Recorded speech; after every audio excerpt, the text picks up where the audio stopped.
ख़बर शामिल कयूं पिया ब्यूरो चीफ सिंध हुब अली झांगर जी रिपोर्ट मुताबिक़ समी भरिसां सगियूं सोबो दौरो लिंके रोड नवारो लॻे मुबैना पुलिस मुक़ाबिलो हिकु ॾोहारी ज़ख़्मी हालत में गिरफ़्तार।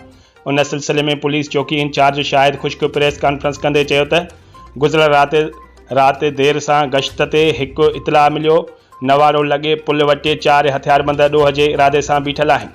अहिड़े इतला ते पुलिस साण करे पहुतासीं। लाइट जी रोशनीअ ते ॾिठोसीं त 4 हथियारबंद बीठल आहिनि ऐं उन्हनि सां मुक़ाबिलो थी पियो, जंहिं दौरान तक़रीबन 5 खां 10 मिंटनि ताईं फायरिंग जी ॾे वठि दौरान आवाज़ आयो त मूंखे सिर जी दान ॾियो, मूंखे मुंहिंजे साथियुनि जी गोली लॻी आहे, जंहिंखे ज़ख़्मी हालत में गिरफ़्तार करे इलाज लाइ अस्पताल मुंतक़िल कयो।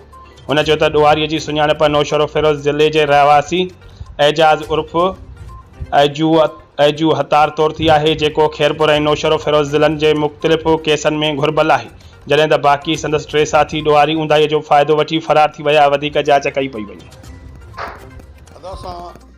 रात को 8 बजे जो टाइमिंग रूटीन मुताबिक सरकारी गाड़ी असला मिशन समेत पुलिस बाकी स्टाफ साण करे गश्त दौरान रवाना थियासीं। गश्त कंदा मुख़्तलिफ़ जाइन ते पहुतासीं जी जासूसी रूप ते इतला मिलियो त नेवाड़े लॻ हिकिड़ी का पुल आहे, उन जाइ ते 4 नामालूम माण्हू हथियार सां बीठा आहिनि, जेको ॾोह करण जे इरादे सां।